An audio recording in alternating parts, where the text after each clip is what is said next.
Film की शुरुआत होती है फ्यूचर यानी काफी आगे के टाइम से, जहां हमें दिखाया गया कि एक कंपनी ने कुछ एंड्रॉइड्स यानी कि कुछ इंसान जैसे दिखने वाले रोबोट्स बनाए जिन्हें स्टिमुलेंट कहा जाता है, जो इस मूवी का नाम भी है। इन स्टिमुलेंट रोबोट्स को 4 असूल दिए जाते हैं जो इन्हें हमेशा हर हाल में मानने पड़ते हैं। पहला असूल था कि ये किसी भी इंसान को मार नहीं सकते। दूसरा कि वो खुद को अपग्रेड नहीं कर सकते यानी खुद में तब्दीलियां करके और अच्छा नहीं बना सकते। तीसरा, ये गवर्नमेंट का कोई भी असूल नहीं तोड़ सकते, हर हाल में मानना है। चौथा और सबसे अहम असूल कि इन्हें हर हाल में इंसान की बात माननी ही है, क्योंकि इन्हें दरअसल इंसानों की मदद के लिए ही बनाया गया था। इस तरह डिजाइन किया गया था कि वो इंसान का हर काम करें। इसके बाद हम एक कपल को देखते हैं जो दोनों हस्बैंड वाइफ थे। इनमें हस्बैंड का नाम इवान था। इन्होंने भी अपने घर में एक बूढ़ी स्टिमुलेंट रखी हुई थी जो इनके सारे काम किया करती थी, क्योंकि इवान को पियानो बजाने का बहुत शौक था, जबकि उसकी वाइफ हमेशा पेंटिंग्स बनाने में मसरूफ रहा करती थी। अब इवान को हर रोज एक सपना आया करता था जिसमें तीनों गाड़ी से कहीं जा रहे हैं। अचानक एक गाड़ी ने आकर इनकी गाड़ी को टक्कर मार दी, जिससे इनका काफी बुरा एक्सीडेंट हो गया। जिसके बाद इनकी गाड़ी एक चट्टान के ऊपर से खाई में गिरते गिरते बच गई। इसलिए उनकी जान तो बच गई, पर इवान को काफी चोट आई। हर रोज इस सपने की वजह से इवान घबरा कर उठ जाया करता था। वो सोचता है ऐसा तो कभी हुआ ही नहीं, तो फिर क्यों ये सपना मुझे बार बार परेशान कर रहा है। इस बारे में इसने कई बार अपनी वाइफ को भी बताने की कोशिश की, जिस पर वो हमेशा एक ही बात करती थी कि ये बस तुम्हारा सपना है और कुछ नहीं। इत्तेफाक से तुम्हें हर रोज ऐसे सपने आते होंगे, क्योंकि असल में तो ऐसा कुछ नहीं हुआ। उसकी बातों से लगता था कि वो कुछ छुपा रही है, क्योंकि ज्यादातर वो इस बात को नजरअंदाज ही करती थी। वो हमेशा इवान से अलग कमरे में रहती थी जहाँ इवान का जाना मना था। अब हम रोबोट कंपनी की पुलिस को देखते हैं, जिनका काम इन रोबोट्स पर नजर रखना था कि ये ठीक से काम कर रहे हैं या नहीं। अगर कोई गड़बड़ है तो इन्हें फौरन पकड़कर बंद कर दिया जाए। जहाँ एक डिटेक्टिव को एक स्टिमुलेंट जिसका नाम एस्मी था उसे ढूंढने का काम मिला था, जो पिछले 3 साल से तो बंद थी, लेकिन अब अचानक उसके सिग्नल्स एक्टिव हो गए हैं, चल पड़े हैं, जिस वजह से वो भाग गई और अब उसका कोई अता पता नहीं है। अब तभी डिटेक्टिव को पता चला कि एस्मी एक किराए के घर पर रह रही है, तो वो जल्दी से उसे पकड़ने के लिए चला गया। जी उसके घर के बाहर खड़ा हो गया। एस्मी जैसे ही बाहर आई, इसने उस पर गन तान दी पकड़ने के लिए, पर वो इतनी ताकतवर थी कि उसने पहले गन को अपने सामने से हटाया, फिर डिटेक्टिव को मुक्का मारकर नीचे गिरा दिया, फिर दोबारा गिरेबान से पकड़कर उसे उठाया और इस बार तो सीढ़ियों से ही नीचे फेंक दिया। जो करने के बाद वो यहाँ से भागने लगी। अब ये चीज काफी अजीब थी, क्योंकि स्टिमुलेंट का एक असूल इंसान की हर बात को मानने का था, पर यहाँ वो इस असूल को नहीं मान रही थी। और यहाँ डिटेक्टिव के पास खास किस्म की मैग्नेटिक गन थी, जिसे देखकर वो एस्मी को ढूंढने के लिए चला जाता है। एक जगह पर आकर जैसे उसने गन से आसमान पर शूट किया, अचानक सभी स्टिमुलेंट रोबोट्स एकदम जैसे जाम हो गए, यानी रुक गए। डिटेक्टिव जब आगे बढ़ा तो उसे इसी रुकी हुई हालत में एस्मी दिख जाती है, जो बाइक लेकर बस भागने ही वाली थी, पर शूट से रुक गई। अब डिटेक्टिव उसके गले में एक कॉलर डिवाइस लगाकर पकड़ लेता है। फिर वो एस्मी को अपने ऑफिस छोड़कर दोबारा से उसके घर में आया छानबीन करने के लिए। अभी वो तलाशी ले ही रहा था कि तभी यहाँ एक लड़का आया जो एक साइंटिस्ट भी था और हैकर भी। यहाँ वो अपना नाम केसी बताता है और कहने लगा, मैं एस्मी का पड़ोसी हूँ और मैं काफी अच्छे दोस्त हैं, और आप कौन है, यहाँ क्या कर रहे हैं और एस्मी कहाँ है। इस पर डिटेक्टिव जवाब देता है, जानते हो जिसके साथ तुम इतने वक्त से रह रहे थे वो कोई आम लड़की नहीं है, बल्कि एक स्टिमुलेंट, एक रोबोट थी। जो जानकर केसी को काफी हैरानी हुई है। जब वो वहाँ से गया तो डिटेक्टिव को और छानबीन करने पर वहाँ एक डायरी, एक मछली वाला टैंक और एक किताब मिली, जो देख डिटेक्टिव काफी हैरान रह गया, सोच में पड़ गया, क्योंकि अभी तक किसी भी रोबोट को ऐसे डिजाइन नहीं किया गया था कि उसके अंदर इंसान जैसी फीलिंग्स, जज्बात हो, जो अपने पास इस तरह की चीजें रखे जिसे इंसान रखते हैं। फिर इसके बाद वो वापस अपने ऑफिस आया, जहाँ एस्मी को टेबल पर लिटाया गया था और अब उसके अंदर से रोबोट वाली चिप निकाल दी गई थी। उसके पूरे जिस्म को स्कैन यानी चेक करने के बाद पता चला कि स्टिमुलेंट बनाते वक्त उसके अंदर जो कोड डाला गया था उसे पूरी तरह से बदल दिया गया है, और अब जो कोड उसके अंदर है उसकी वजह से वो रोबोट नहीं रही, बल्कि उसके अंदर इंसानों वाली फीलिंग्स आ गई है। इसके दिमाग को चेक करने पर केसी की यादें भी मिलती है, जिससे ही समझ गए कि इसका मतलब कि एस्मी और केसी एक दूसरे को पसंद करते थे। अब ये चीज बहुत हैरान कौन थी, क्योंकि अभी तक किसी भी रोबोट में इंसान जैसी फीलिंग्स नहीं थी, और इन्हें उस इंसान को ढूंढना था जिसने एस्मी के सिस्टम को हैक करके यानी उसे अपने कंट्रोल में करके उसे पूरा बदल के रख दिया। मजीद जानकारी हासिल करने के लिए डिटेक्टिव वापस आया केसी को पकड़ने के लिए, लेकिन वो पहले ही घर छोड़ के यहाँ से जा चुका था। इसीलिए डिटेक्टिव और छानबीन करने के लिए एस्मी के घर आया, जहाँ उसे एक और किताब मिली जो काफी पुरानी थी, एस्मी ने खरीदी थी, और अब वो उस दुकान पर जाता है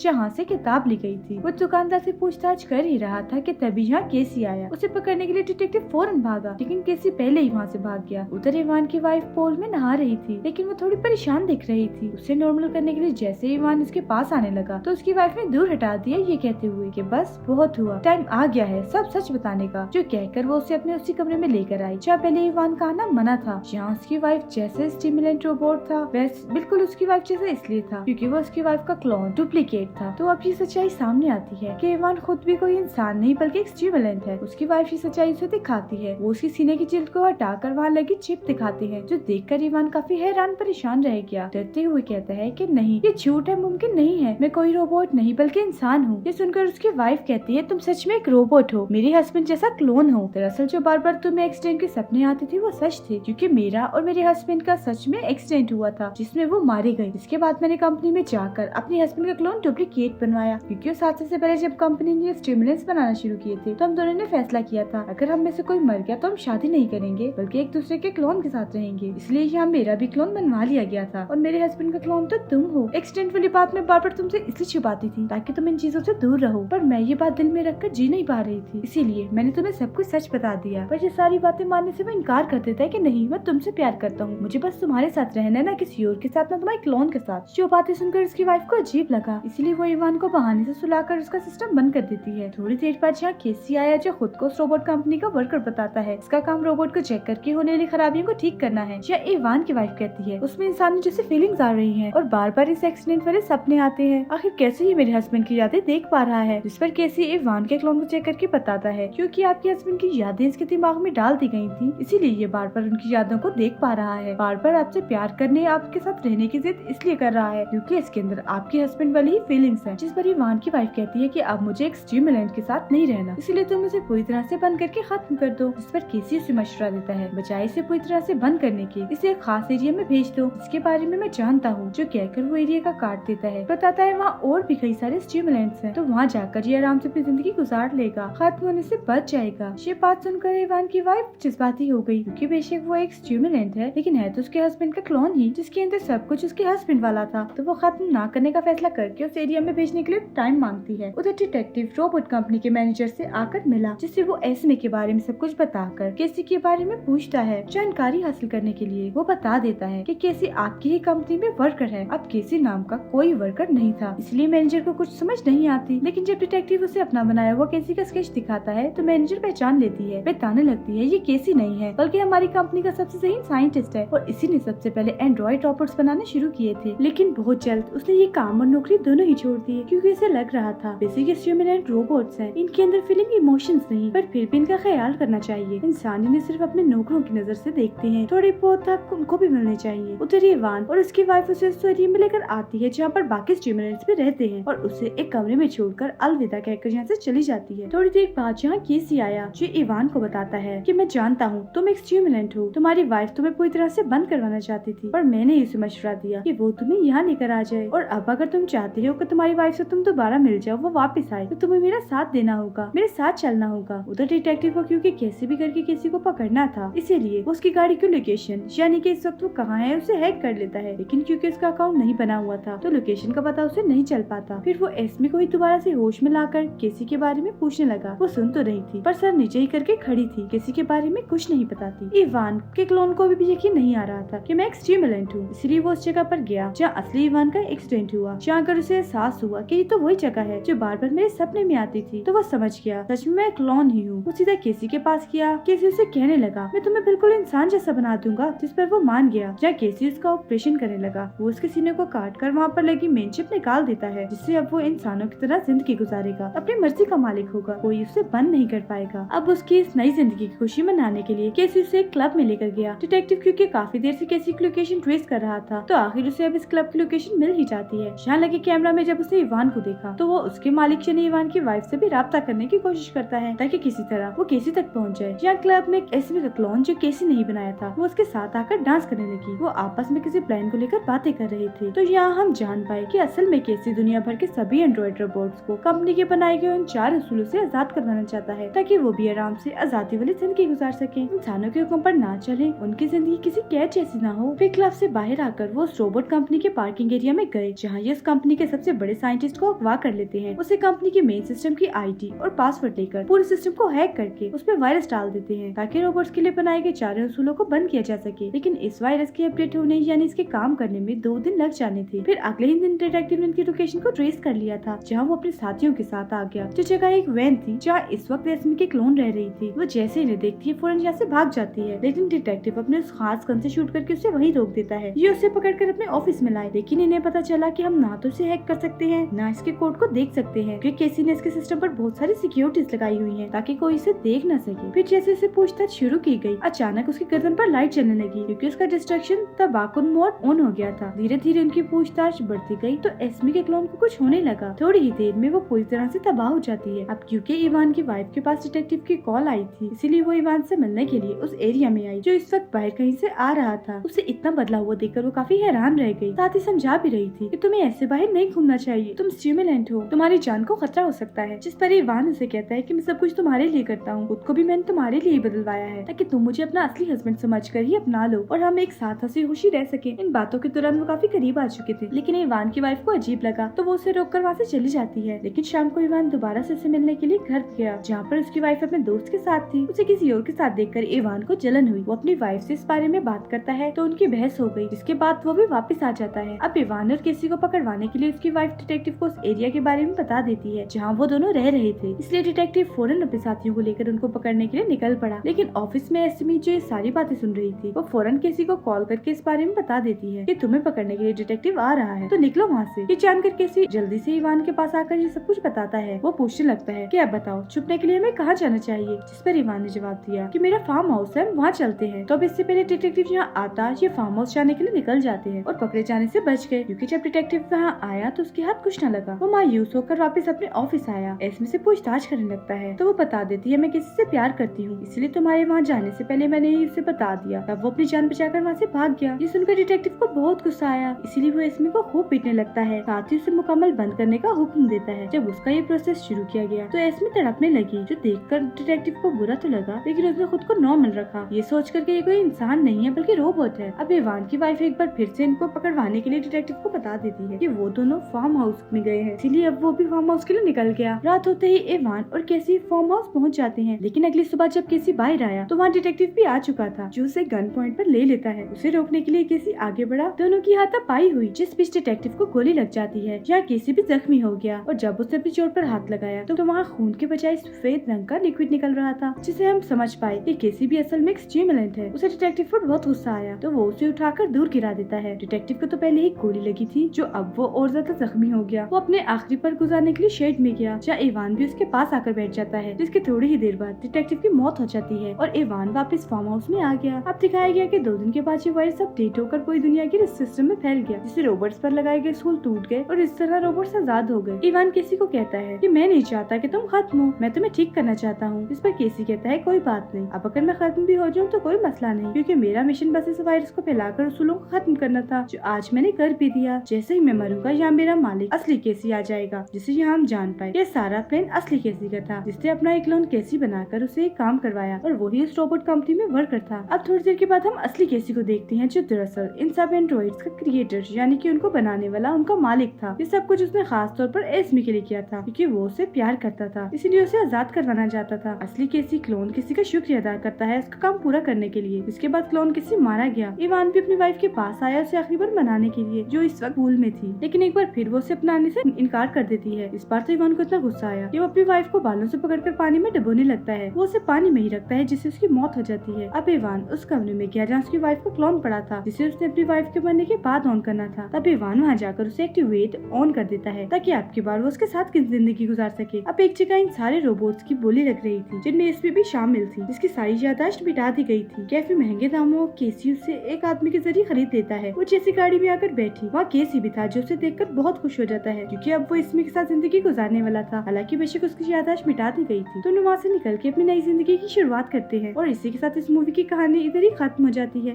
thank you for watching. Movie अच्छी लगी हो तो लाइक, शेयर और चैनल को सब्सक्राइब जरूर कीजिएगा।